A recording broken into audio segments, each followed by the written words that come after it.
There. Okay. This meeting is being recorded. There we go. The creepy Zoom message. Okay, G major scale, everybody. Let's think G thoughts. Ready, and...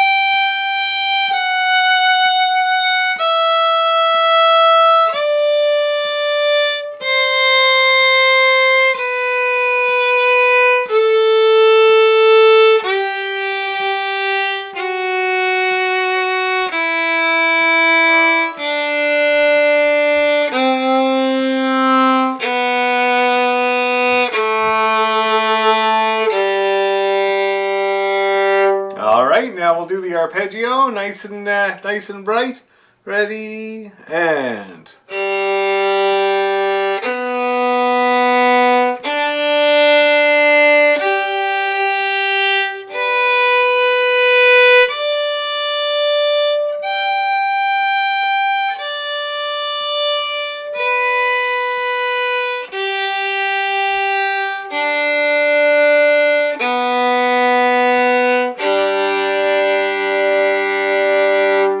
Okay, now, hopefully that went well for everybody. Everybody getting along pretty good in the key of G now. You get a pretty good success rate there. Tuner seems pretty happy. That's good.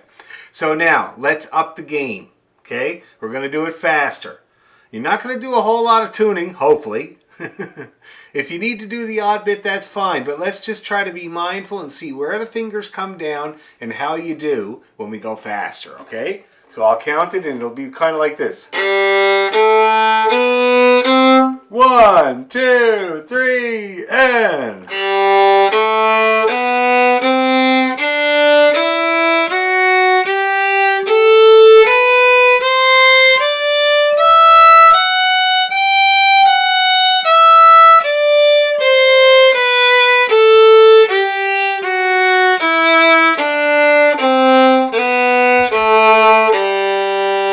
Arpeggio, ready, and...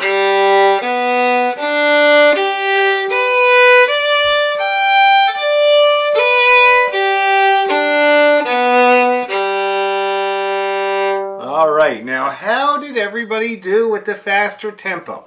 Did anybody feel like their intonation suffered a lot when we went faster? No, that's good. That's really good. Okay, well, you know what that means. Even faster. Alright? And this time, when we do the arpeggio, let's add the high B. After the high G, we'll play the high B as well. Okay? So that's going to be 2-4 at the top. Okay, even faster. 1, 2, 3, and...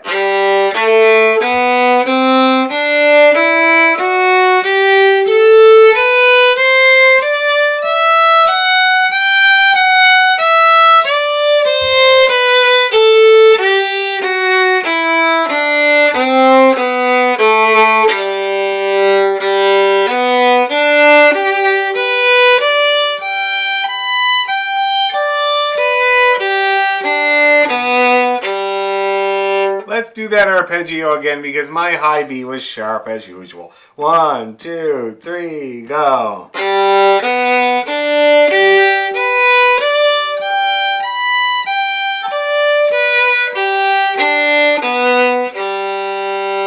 That's better. Okay, so how did we do that time?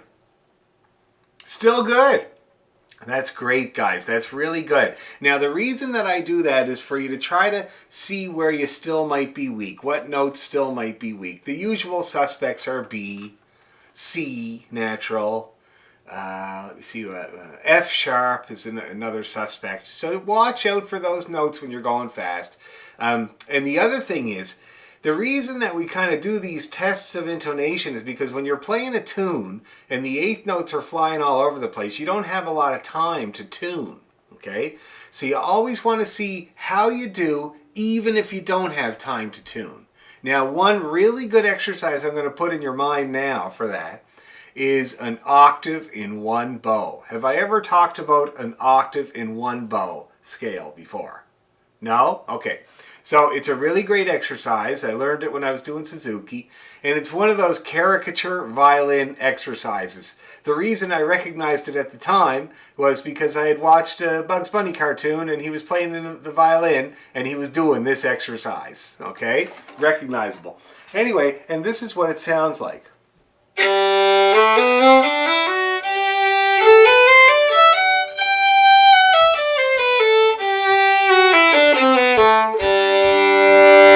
See that? Yeah, try to play almost the whole, well, you do the whole octave in one bow.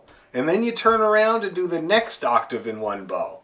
And then you do the same thing on the way down. And you have no time to tune. Your fingers are just coming down, and that's your chance to see how you do when the notes are flying. See that? Very good exercise. So I'm just going to put that in your mind. You can try it for yourself, and then we can talk about the results next time, okay? I'll show you one more time. You can try it with me if you want. But I'll show you one more time how it goes. Always play the first note a little longer than the rest because it gives you your ear its reference. Ready? And...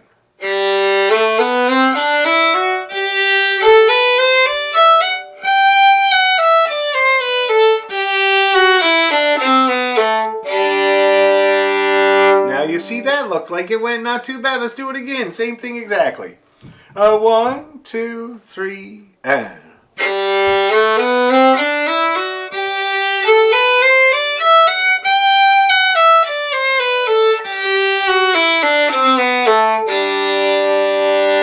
Yeah, okay. Oh, Elizabeth, you're making a very sour face. Did not go well?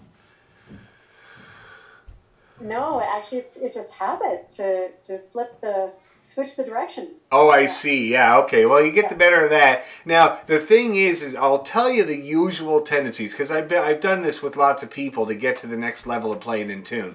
And usually, it's flatness, okay? When you go faster, people usually tend towards flat because you don't have the time to bring in that finger pressure, right? Because when you're playing the scale slow, you hear the note, it's like, oh no, I got to bring it up. You put the finger pressure, you're in tune. And it is right away. But when it's only an eighth note, you don't have time to do that. So this helps you to anticipate those problems, and it ups your batting average when you're playing tunes. Okay? I lose the bow. What's that? My bow's not long enough to keep going. Yeah. Well, the other thing that it really helps with, that I haven't talked much about, but is bow budgeting. All right? Now, it's a really good thing to think about. It's a really good thing to do. That's why in Suzuki they put that sticker in the middle, right? So you can start to kind of figure out where in the bow is the halfway and start to budget it that way. And it's a good idea, so you don't want to take too much bow for that first note. See that? You want to slow her down, and don't take too much of the bow to play that because you have all those notes to fit in afterwards, right? And then you'll get a rhythm. It'll take on a rhythm. Like if you watch me do it repeatedly.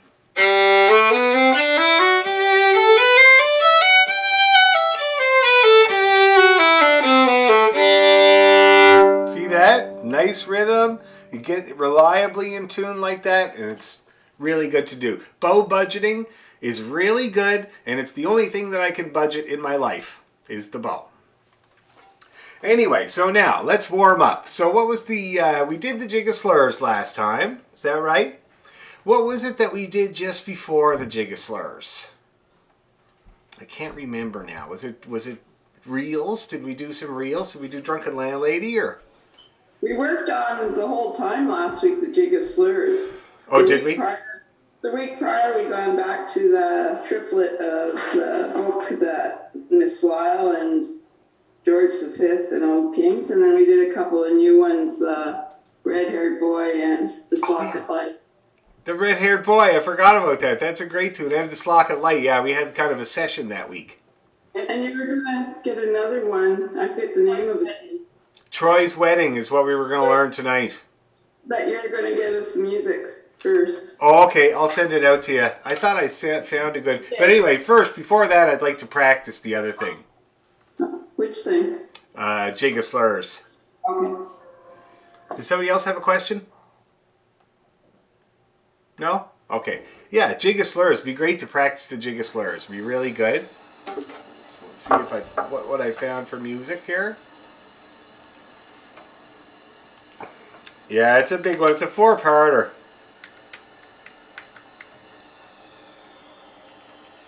So I'm not surprised it took us the whole time. Is it 4 parts? Yeah, 4 parts. Yeah.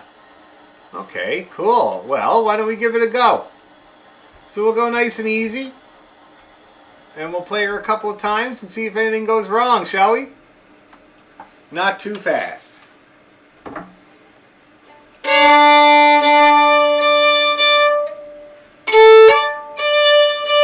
Okay, we'll play it like this speed.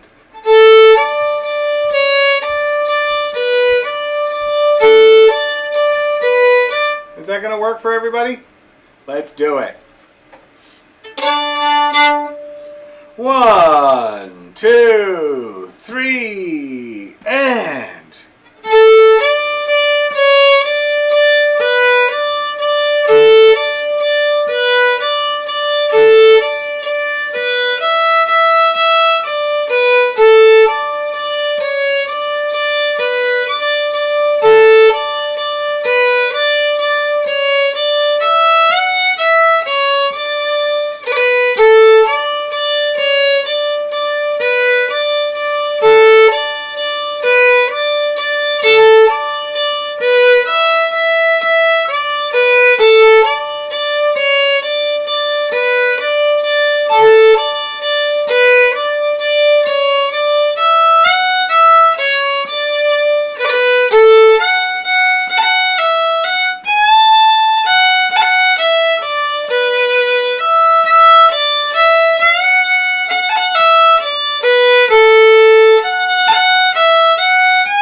Time.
long one. Hard on the arm. For me, it's the left arm, always. Other people, it's the right arm. Now, how are we doing with the jig of slurs? Anybody having any bits or pieces that are confusing, or they can't quite get, or can't get a finger over, or something like that? Anything at all?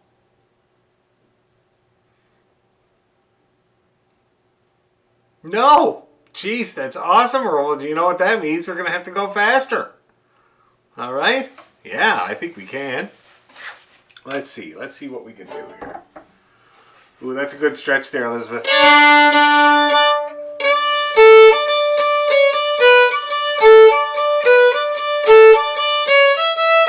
Think we can handle that? Let's do it. The jug of slugs. The jig of slurred speech. Here we go. 1, 2, 3, and...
Looking good, looking good. I didn't see anybody, smash their fiddle against the wall or curse or anything like that. So how are we all feeling about the Jig of Slurs? Oh, that's great. It's not a hard tune, eh? It's just a lot to put together, that's all. Any problems or questions or confusions or complaints at all about the Jig of Slurs? No, that's great. Excellent.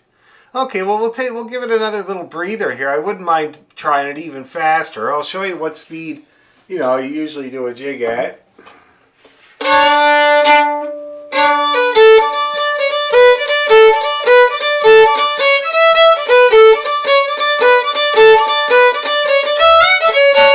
Now tell me, who thinks that they can play it at that speed, or at least a bit of it? Anybody? You think so? I'll tell you what, why don't we give it a try? Why don't we try it? What's the worst that can happen, right? Now, one thing I've noticed when we went faster that I wanted to point out is for a lot of people, I saw the amount of bow go from about this to about this. Now, I know that's the instinct. When you go faster, and of course it's physics, right? You end up using less bow when you go faster, but you'd never try. You're always trying to use more bow, okay? Now watch how much bow I use when I play this tune up to speed.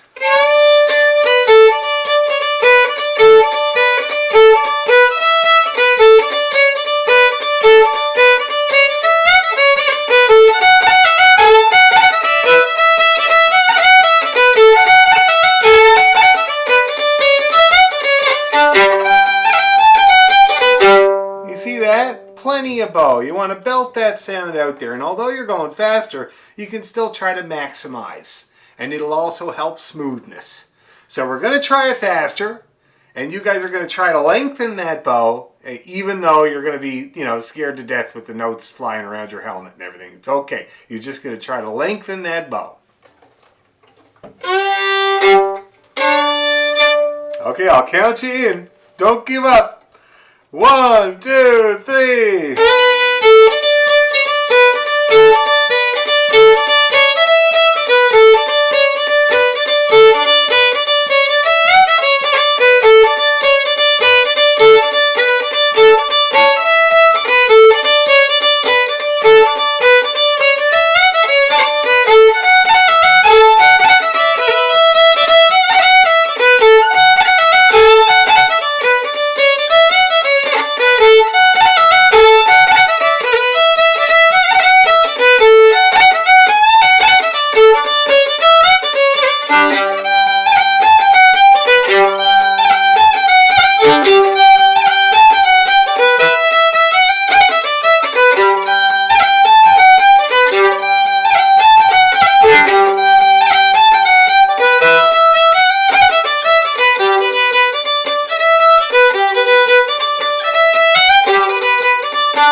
Right on. Everybody's bow is moving the whole time. That's a good sign.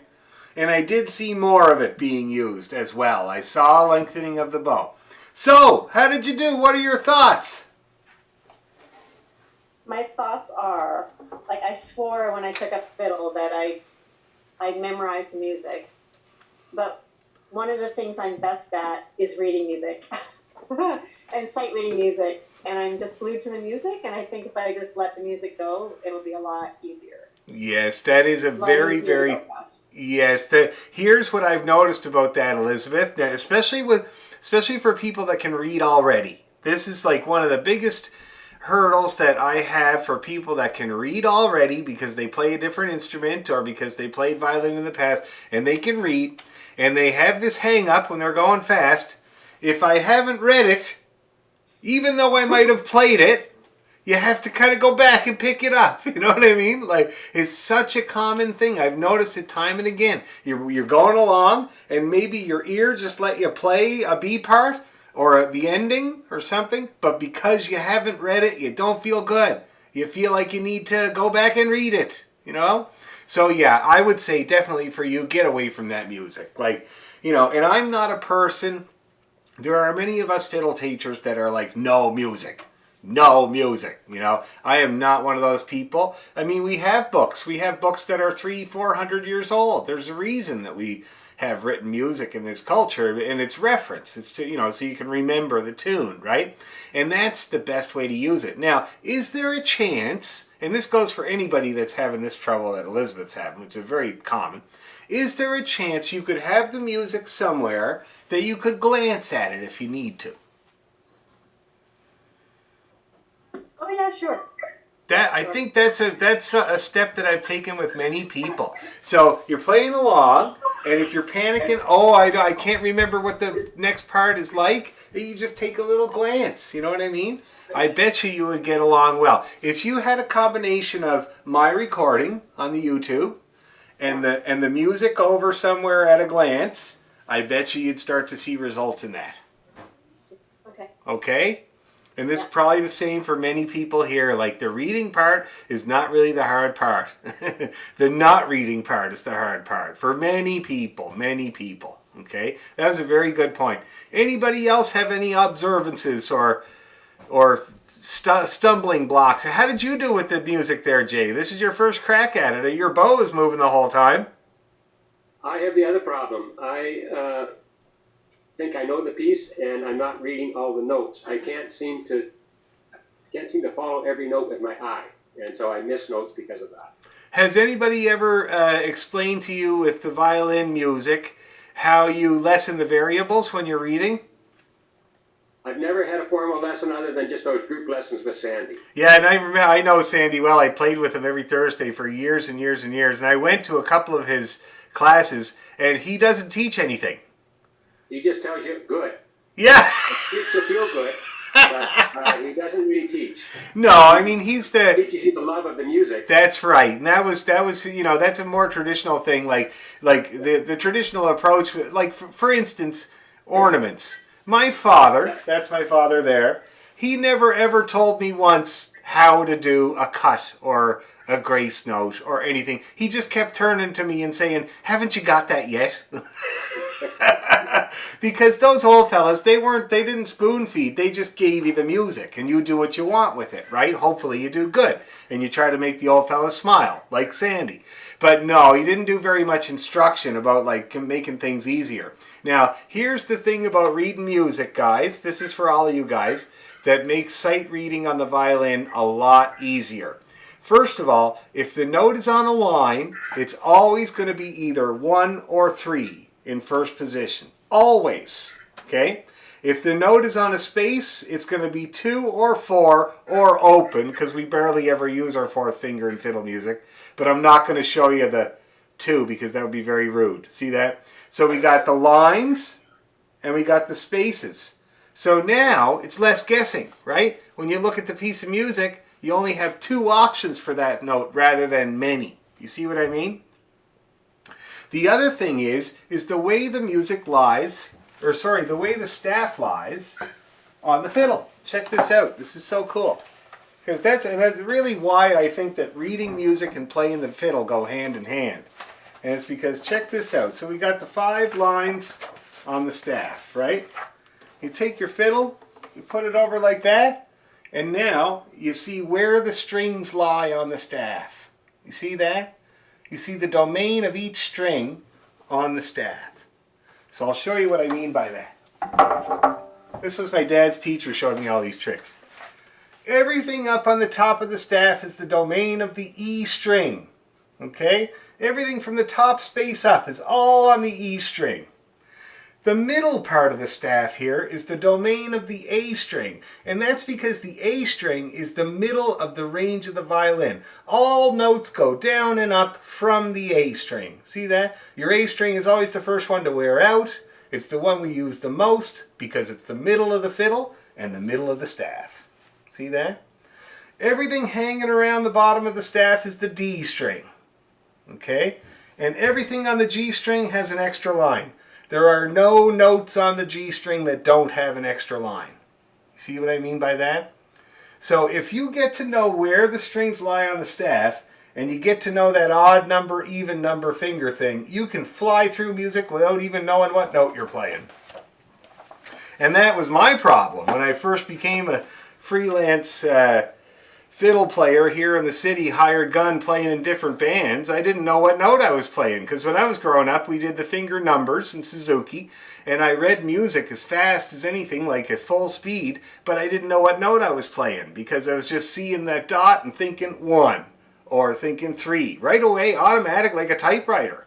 And still to this day, there's a gig I do, Scottish Country Dance Band. They hired me, and it's a red gig. They give me a book when I arrive. I open it, and I'm reading the tunes at full speed. And that's how I do it. I just see those dots, and the fingers come down. See that? So that can really make it quicker and easier there, Jay, if you get the hang of it. Those couple of things. So can you just repeat that formula again about the spaces and the lines? No problem. So if the note... Here, let me share my screen, I think, rather than me kind of holding up music. Okay. Everybody see the jig of slurs here? Yeah. Okay. Oh, there's the rain. Woohoo! Is it ever coming too? Okay, anyway. So if the note is on a line... This is in first position, of course. Now, luckily with fiddle music, we never ever venture from first position.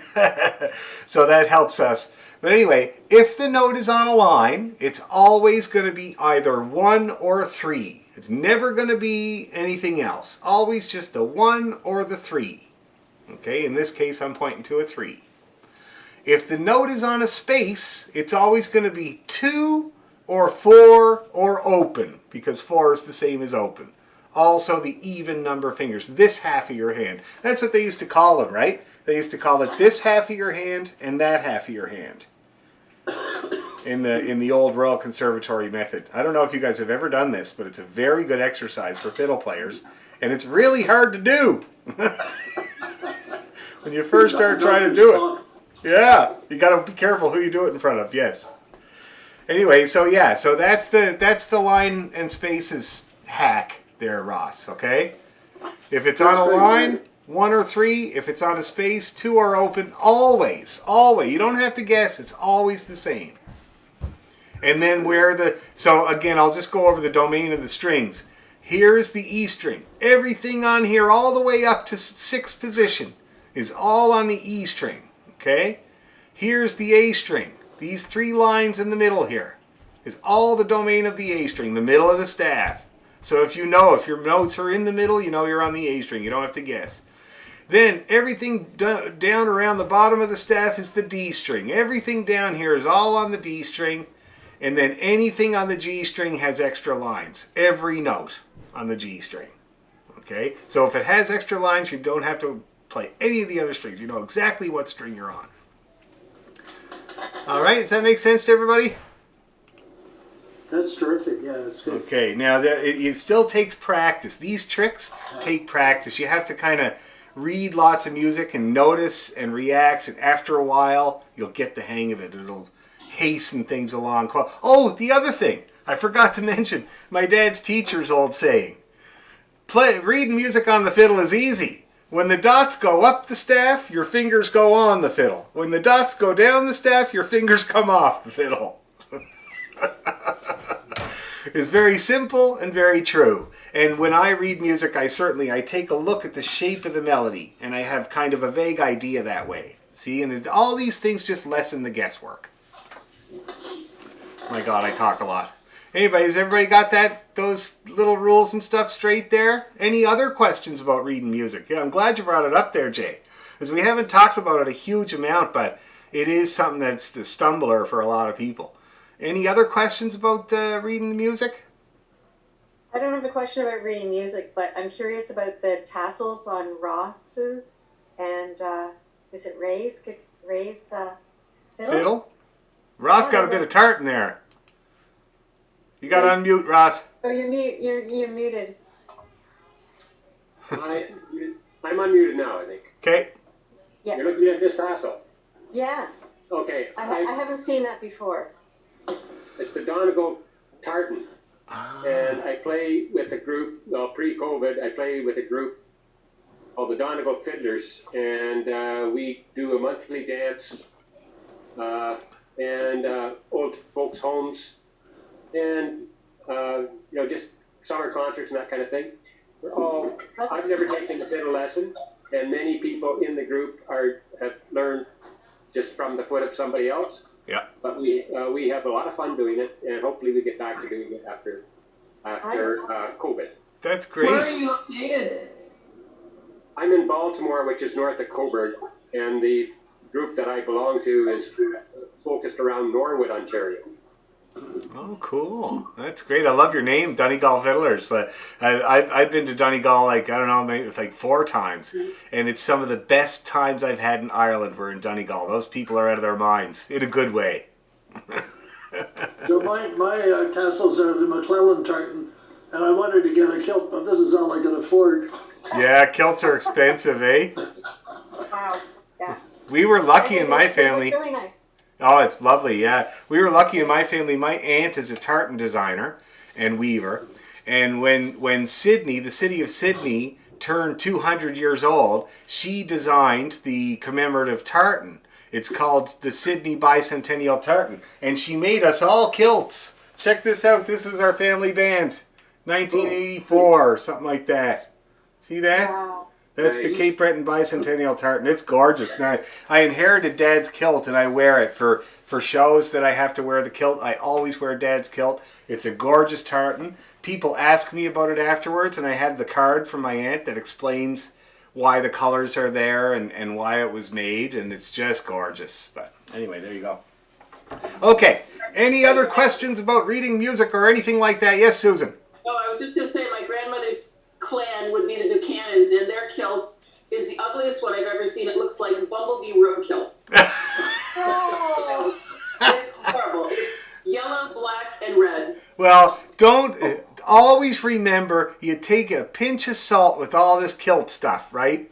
Tartan stuff, because it was Queen Victoria and King Eddie, and he showed her all around the Highlands and told her about all these clan tartans and stuff like that, and then the people started doing it. It wasn't really like that before. It was relatively like that because the tartan would be made from whatever was around the area that the people lived, and so it would have a certain look, right? And then the other family would have a certain look. But it was the English people that came up with all that designation stuff. So it's fun, but it's not really ours. You know what I mean? Anyway, okay. So, if we have no more questions about tartan, let's play the Jig of Slurs again, shall we? And then we got to get on to Troy's wedding. That's a handful. Okay, here we go again. 1, 2, 3.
looking good.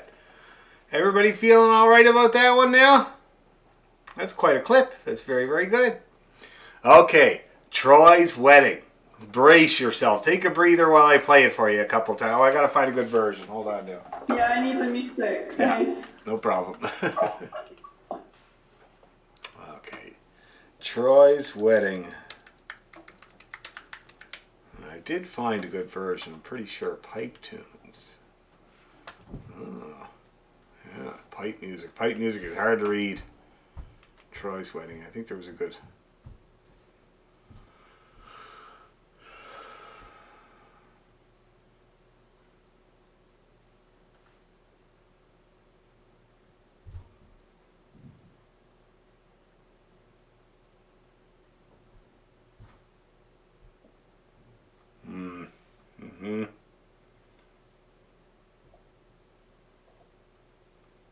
Yeah, I think it's the third one on the session.org. Or is it this third one? Yeah, okay. All right, so now I'll just save that and send it.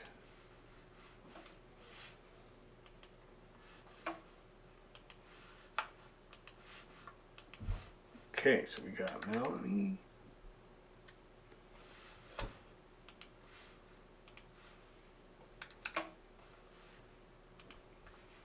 And we got Susan.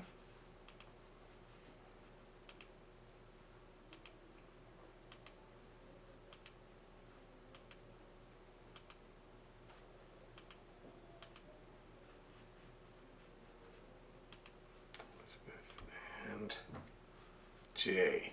I think that's everybody. Okay, Troy's Wedding.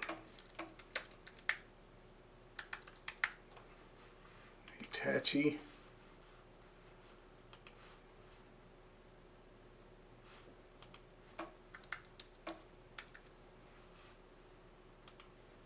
Yeah, okay.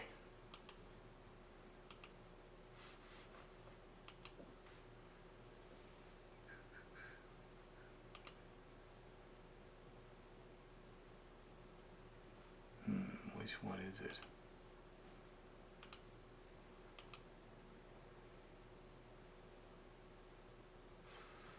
I think it's this one. Just 1 second, guys. Sorry, I got two. I seem to have two versions on my desktop, and I want to make sure I give you the right one. Oh yeah, it's 2 pages. That kind of sucks.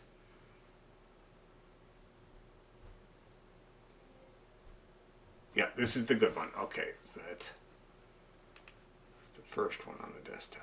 7, 8, 21. Okay, I've sent it to everyone, and I've also posted in the chat window.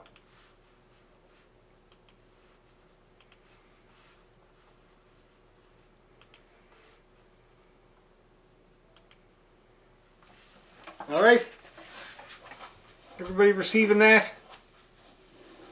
I've got a problem. I've got that the banner across the bottom of my screen is blocking the Zoom Okay. icon, so I can't find the chat. I can't find the chat. Okay, here. How about I do this? I'm going to share my screen. Yeah, that would be very helpful if you could. Yeah. No problem. No problem.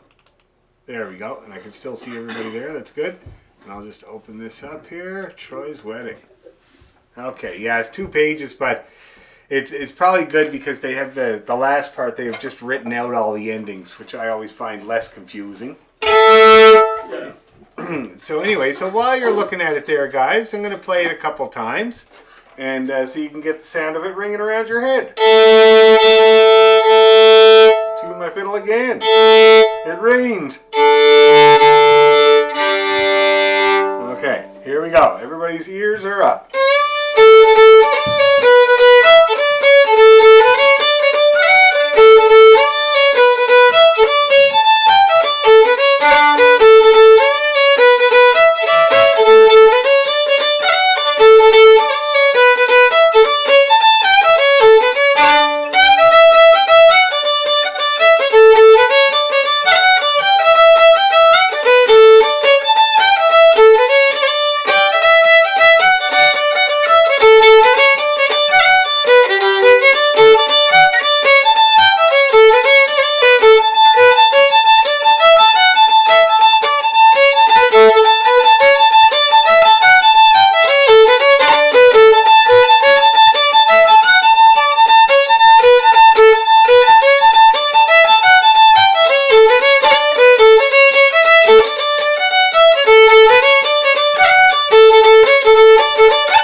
All right, everybody getting that?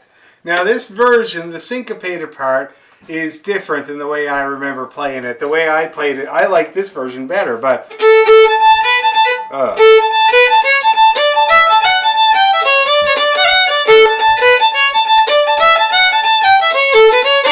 That's the way I'm used to playing it. This version here I've heard from pipe bands. And it's really cool. I love it. It goes up the scale and down the scale.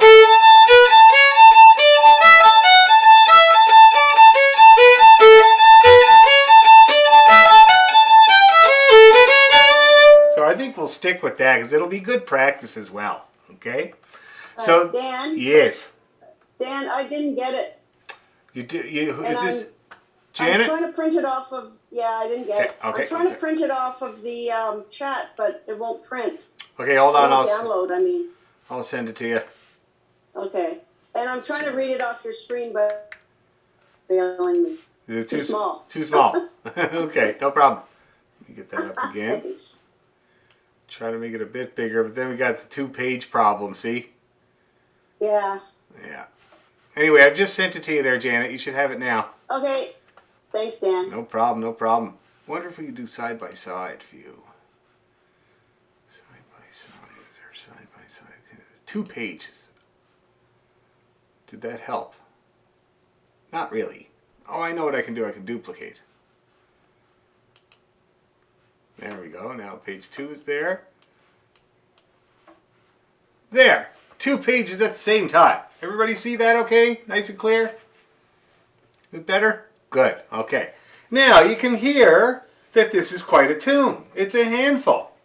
Is there anything that pops out at you right away besides the syncopation? Now the one thing I will say before I ask if anything pops out at anybody is that although sounds really complicated, it's not true syncopation. It's just melodic syncopation. If you look at that part, it's nothing but 8th notes until the very end.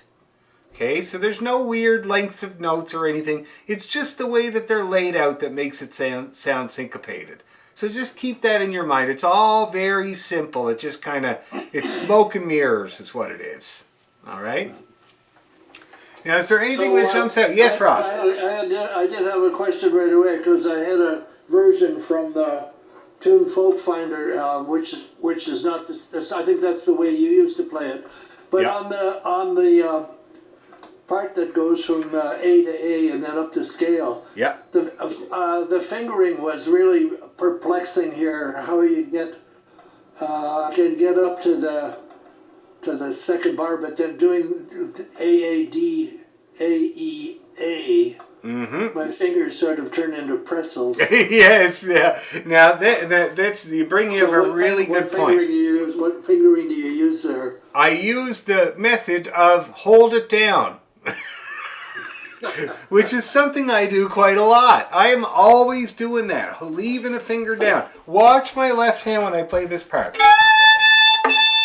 See if I can get a good shot of that. Not really. My desk is in the way. Can you see my hand okay there? No, because you're covered with music. Oh yeah. Here, hold on. I'll stop the share. Okay. Everybody see my hand okay? That's much better there. See that? Yeah. Okay. Yeah. Watch how I do this part.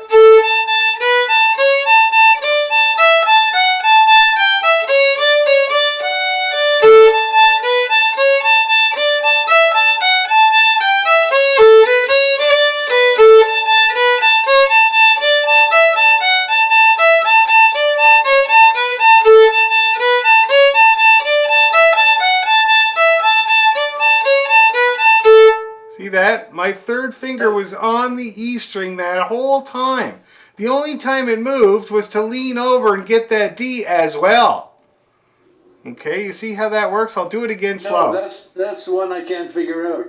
Yeah, and that's a 5th. Now, I think, did I touch on that last time? The 5th, putting one finger down on 2 strings. Did I touch on that briefly?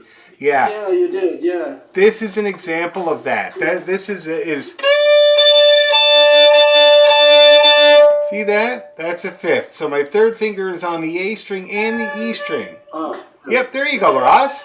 Yeah, that's not bad. A little flat, but you can fix that. Yeah, But that's how I do it. I just lay that finger across there. And then if I don't need the D, I can just keep my finger on the E. And when I do need the D, I just lean over and get it. See that?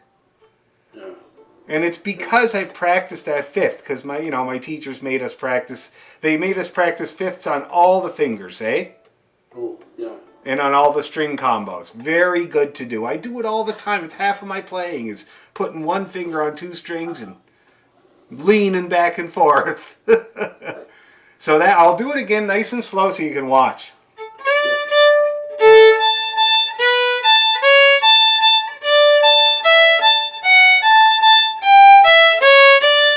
Oh, I'll do the version we're working with, sorry.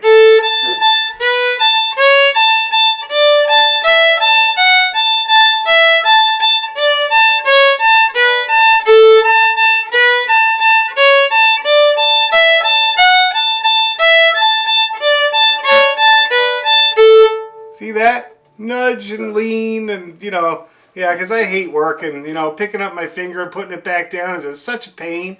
You know what I mean? So I just leave it there and lean. It's like my boy when I ask him to pass me something, he goes, rather than get up. But that's how I do it, okay? When we get to that part, we'll look at it a little bit more closely. Very good question, Ross. Okay? Okay, now let's see. I'm going to share my screen again. And we'll get into this tune. So now let's take a look at the first part. I'm going to play it a little bit slower. It's not that hard.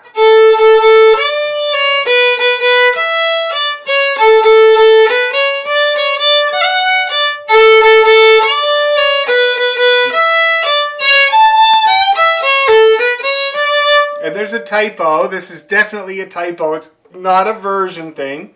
It's the second bar from the end of that part. The last note should be a C, not a D. Okay, that's a typo. Here, I'll show you. I'll just put a mark. Get out of my way, thingy. Oh, good. Okay, mark. This. So, C. Didn't work. Not working. Oh, redacted. Oh, wow. Didn't know you could do that. And is that the only change? I think so, yeah. I don't think there's any other ones. Oh, there you go. So that's a C. So it's a kind of a C. But that's definitely a typo because I tried it the way it was written. Definitely didn't work. It doesn't work. This is definitely the way it goes, okay? So that's the only change in the music. Otherwise, it's very standard. First phrase, second phrase, first phrase again, ending. And you might notice that the ending is common. We're doing it a lot. It's like every part has that very similar ending, okay? Very, very common in piping tunes. So the first phrase is this. Second phrase is this. First phrase again. Ending. That's it. Okay, so why don't we try that nice and slow, everybody? Nice and slow through that first part of the tune. Ready, and...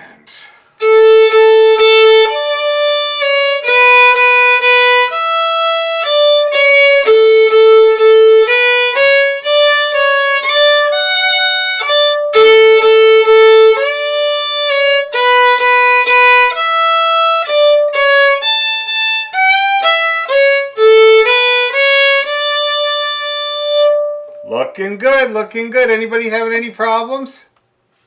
I can't actually see you all right now. I think there's a way that I can do that. Make this bigger. There's everybody. Anybody having any problems with that? First part? It's not too hard. Let's practice it a whole bunch of times. Ready, 2, 3.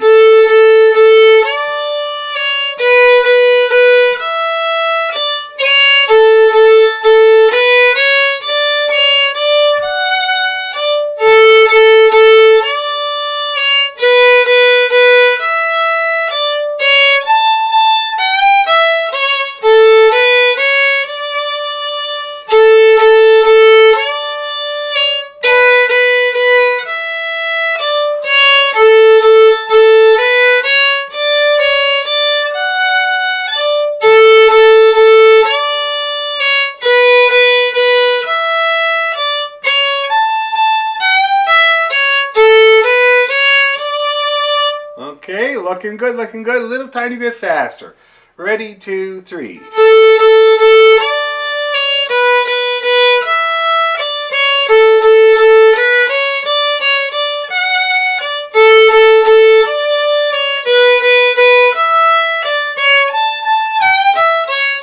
Repeat.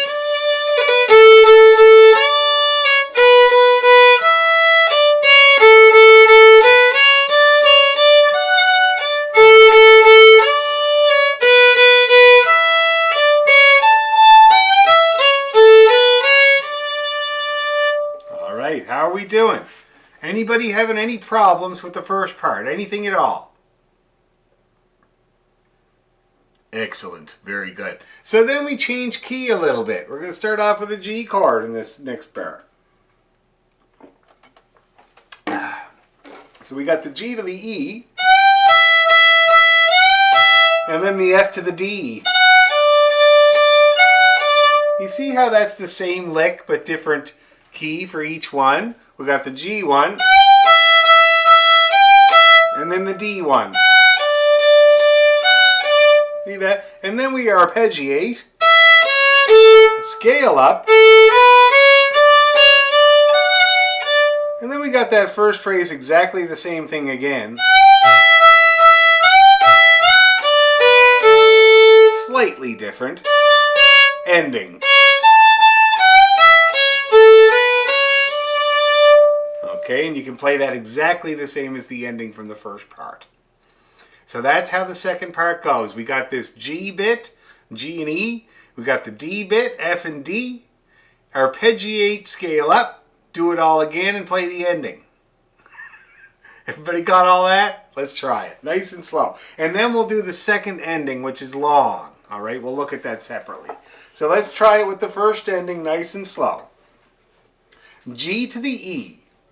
Ready to go.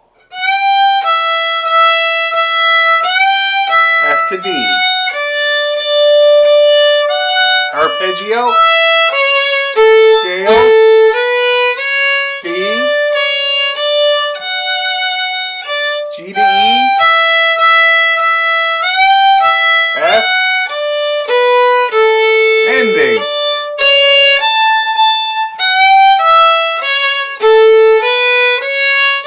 Let's do it again. G to E. D to F.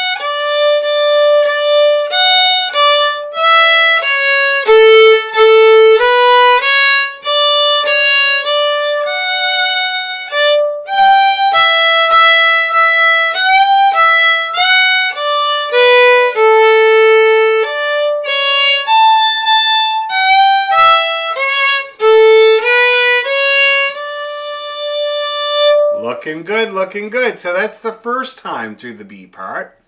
The second time, you can see that we got this different ending. So it goes to G, B to the G. Up we go. Same ending though. So there's only really 2 bars different there. So let's try that second ending there, everybody. Let's try that just on its own. B to the G. Let's try it together. 1, 2, go.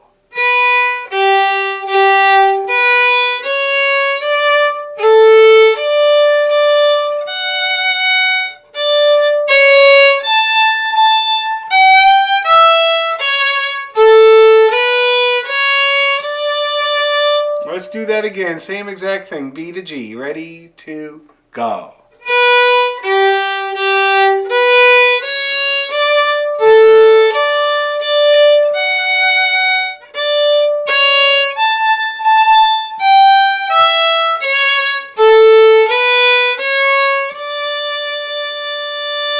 Yeah, everybody getting that second ending there? Is it okay? All right, cool. So now we'll put together those 2 times through the B part, all right? We'll do the whole B part, the first time and then the second time.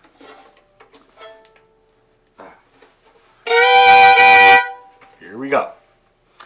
1, 2, go.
that again.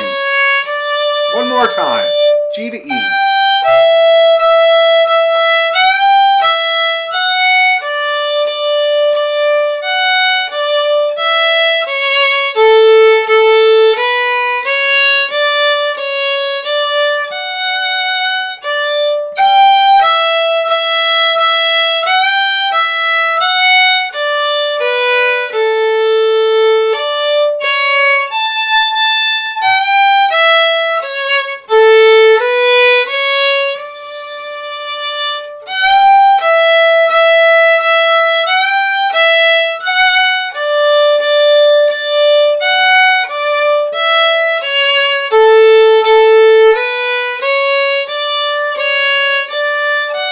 Down we go.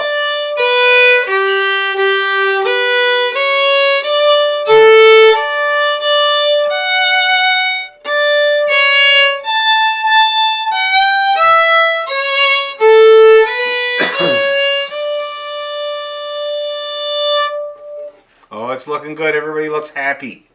Any problems with the B part? I only have looks to go by. I can't hear you, so if you look happy and cheerful, I'm thinking, yeah, you're doing good. No, but for the first time, I think, for the first time ever, I'm equating, because my instruments, my previous instruments are flute, Yeah. up to the right, Yeah. and now, but for the first time ever, I'm associating sound with vision. Okay. Like I know the A comes when I do that. Yeah, And good. is that right? It is. It is, and it's such a good step. Yeah, it's really cool. Yeah. It's just a revelation. It kind of harkens back to what I was talking about, knowing what note you're playing when you put your finger down, which eludes people for a long time. And I forgot to mention what the people in Suzuki do about that problem.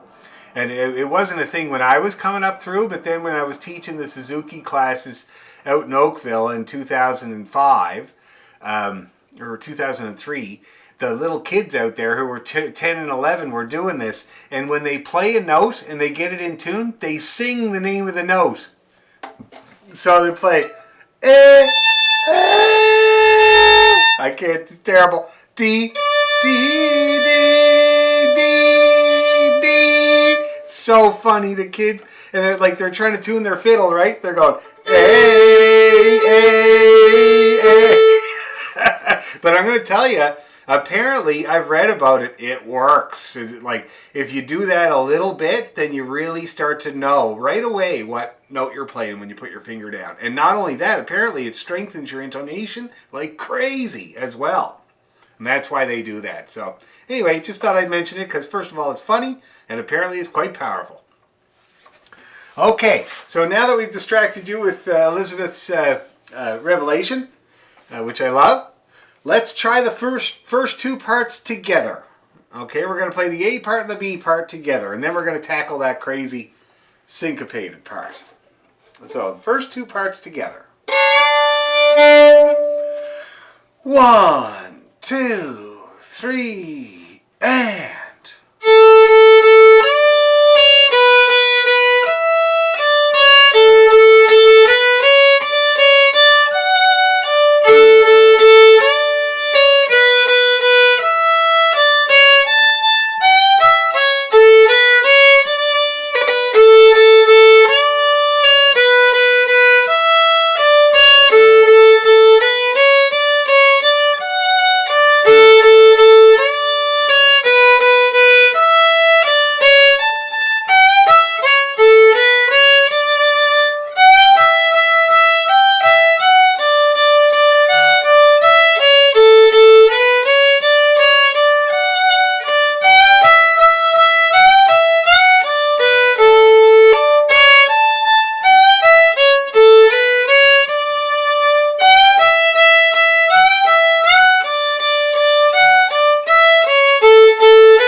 Down we go.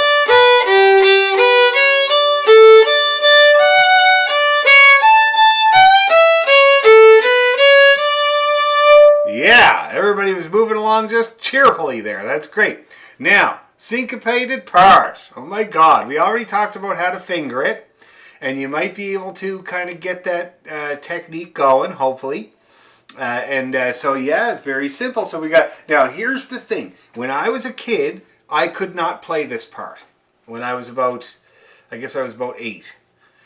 Because the syncopation I just couldn't get it under my head. And so for ages, when my family's band played that tune and it came to that part, I would just play a double stop. While my brother and my dad actually played the part. And I just go, because I just couldn't do it. And then I realized that all I have to do is keep track of the repeated A's. You got to keep track of the single ones. Now, if you look at this part, you got A, and then you got 2 A's. Then you got 1, and then you got 2. See that? And then 1, 1, 2, 2. And then you got 1, 1, 1, 2, 1, 2, 1, 1, just like the above. See that? If you keep track of that, double, single, double, single, single, double, double, single, single, single. If you just do that, it comes out right whether you want it to or not. Do you see what I mean? You just got to try to keep track of that. So it's going to be double, single, double, single, single, double, double, single, single, single. Okay? And then the next part is the same as the beginning. Double, single, double, single, single. And then you're done. Then you're home free. Same ending as all the other parts. Thank Christ Almighty. Okay? So let's see if we can do it. Double, single, single, double, double, single, single, single. And the other thing to keep in mind is that the notes underneath the A's are just a scale up and a scale back down. Nothing more complicated than that. Open, 1, 2, 3, E1, E3, 2, 1, open. That's all it is. Just a straight scale up and down with A's in between. Let's go slow. Play every note. Ready to go.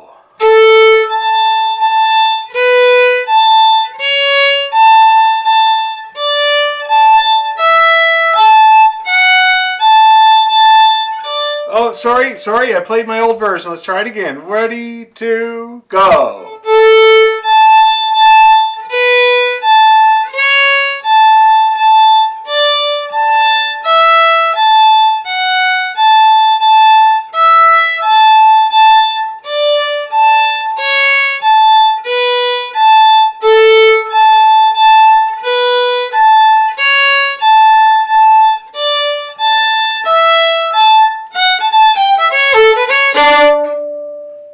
Seeing how that works?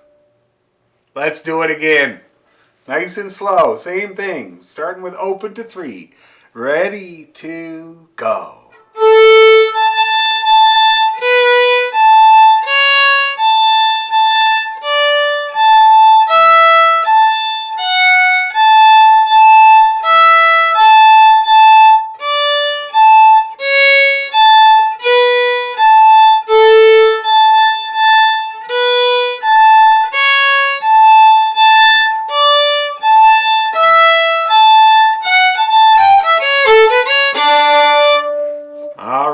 How are we doing? I don't see that many frustrated faces, just a couple. Let's do it again. Stop me if you have any questions or if there's something you can't get or something I can help you with, okay? Let's do it again until we get it. Ready, and I'll do the whole thing slow now. I won't, we'll include the ending in our practice, shall we? 1, 2, go.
God, that A is like going to be implanted in my brain.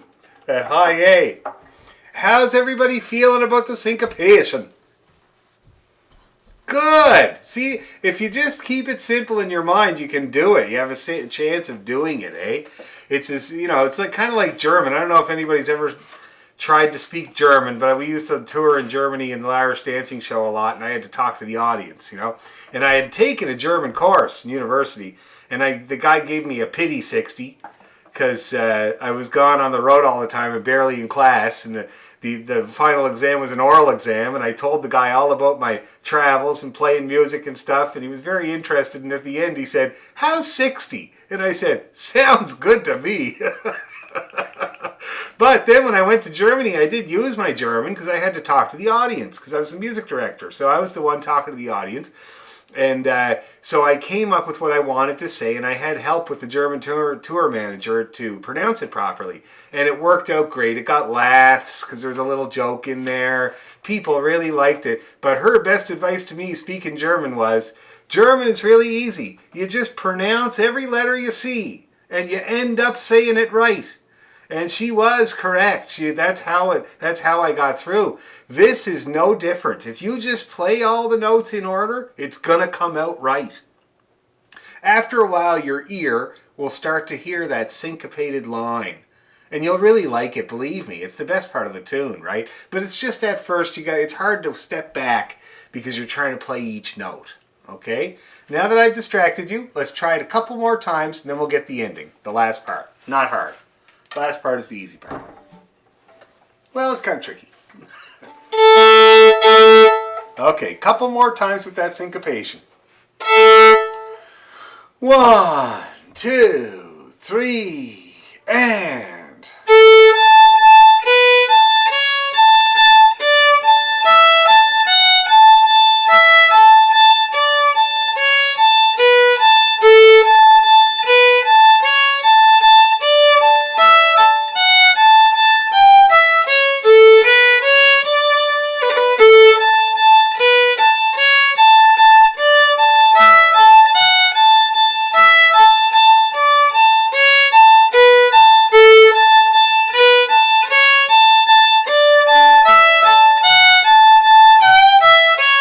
One more time.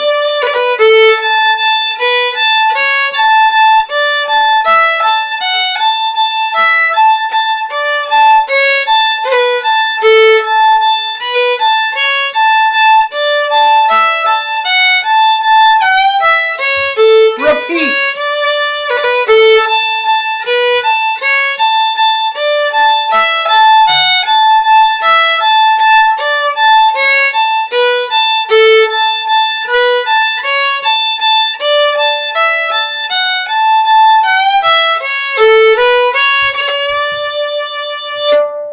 Yeah. Everybody looks great doing that. No frustrations. How you feeling? You getting through it? Okay, let's try one more time, this time faster. Okay, this time. So just keep doing it. And when in doubt, just play a high A. How many are there in the part? There's like 14 of them in the part. So if you just wonder, just play a high A. It's probably going to be the right note. Okay, everybody hold on to your hats and keep your helmet on. 1, 2, 3, and...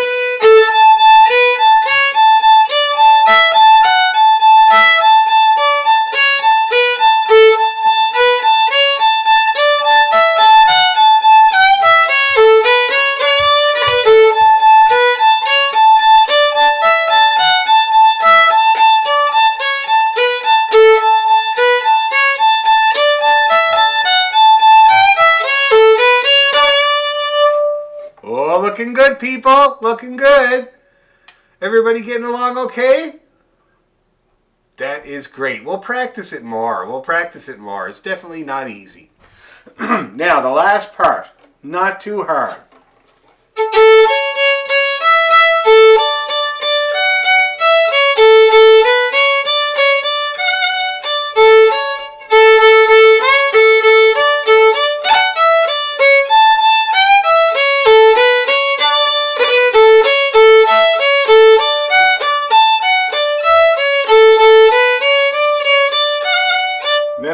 low part.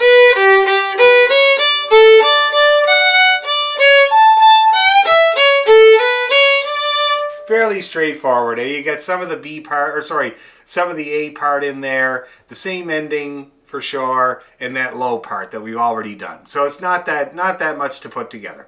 So let's try that last part. Remember, it's in two parts of the second page there. Here's the second page. So let's try that last part. Let's just read right through it. Read right through from one end to the other. A, C, C, C, E, E. That's how we start. Ready to go.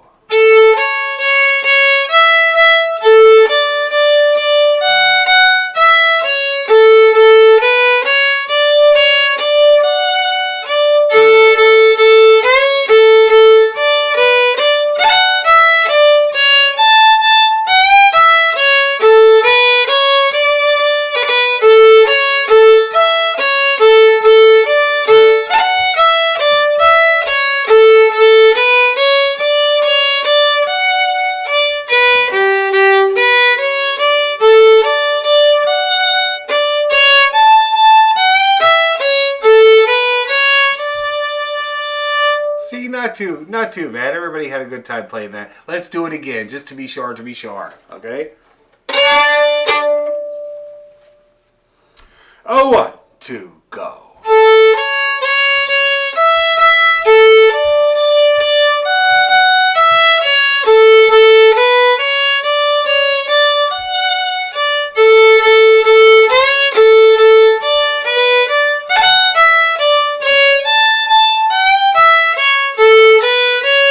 Page 2.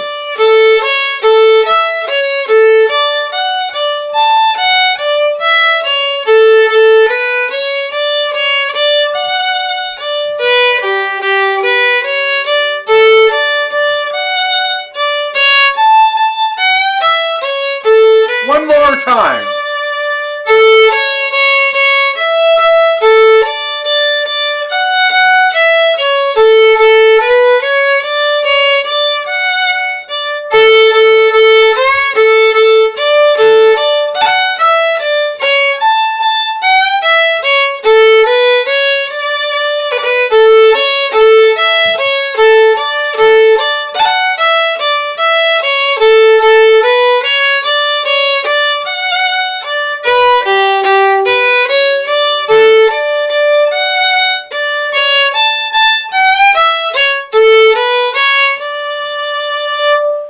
Yeah, not too bad, eh? Everybody looks pretty good doing that. Okay, now take a little breather there, and we're going to try the whole thing. All right, so do your fiddler roll out if you need to. I certainly do. I'm going to do my couple of dance stretches. This is what gets me through a dance. This here especially, this is number 1. And then also this here. Very good for the left hand. For me, it's always my left hand that bothers me after a while. Never my right hand. This thing never has any difficulty, but this thing gets tired and stiff after a little while, and I've been teaching all day. For my brother Sean, it's the other way around. He gets tendonitis in his right hand, and he's actually had it in a sling a couple times. So more debilitating than my problem. Okay. Any questions or comments or queries or complaints before we try the entire thing? Anything at all? I'm here to take abuse about fiddle music. It's going to be on the slow side for the whole thing at first, right? Oh yes, we're going to go nice and stately, as the Irish people say. Cool. Yes. Just to say, the fingering that you showed us is really works well. Good, and you're going to find more uses for it, Ross. There's so many tunes that use that. Yeah, it's good. Glad you're getting it. It's really good. Okay, here we go. Put your helmets on. Troy's Wedding, Highland Pipe Music. Ready, and...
Troy's wedding. How's everybody feeling about all those notes? My God. What a string, eh? Any problems? Any questions or problems before we leave it for practicing? The only problem I have is with keeping up with the syncopation. I kind of lose it sometimes. So, but otherwise, it seems to go fairly well. Okay, well, and that's not surprising, Melanie. It's a hard part, and so that's why I thought we could do it, because it'll get a few people like yourself over that hump, and there's so many other tunes that you'll be using the same skills. Okay, just remember, play every note. Just play every note, same length, and it'll come out right whether you want it to or not. Any other questions or bits or pieces or comments? Okay, that's great. I'm going to leave you with it there, guys, because I think we've played enough fiddle music for tonight. So practice. My best advice is to practice this tune more times slowly than you do trying to go fast, because the more you do it slow, the less that syncopated part is going to trip you up. All right, that's the whole point. Also, remember how valuable it is to practice starting each part. Especially that syncopated part. The first 2 bars, over and over. And then when you come up against it, you will not guess. Your hand will just do it. Okay? Just one quick question. Yes. Did you email the copy of Croy's wedding with the? Yep. Yeah, I got it. Yeah. Oh, I don't know if you were on. Oh, maybe just one second. Okay, I gotta forward it to you, Ross. You weren't on the list. Yeah. My list is terrible. Ross. Okay, you got it now. Okay, great. Thanks, Dan. Okay, guys, so yeah, practice that tune. We'll take a look at it next week. We're going to put it with the Jig of Slurs, just like Skoomalash did back in Cape Breton, okay? Thanks a million, and we'll see you next time. Thanks a lot, Dan. Okay, great to meet you there, Jay. Thanks, Dan. All right, bye-bye. Dan. Good night. Nighty-night. Bye-bye.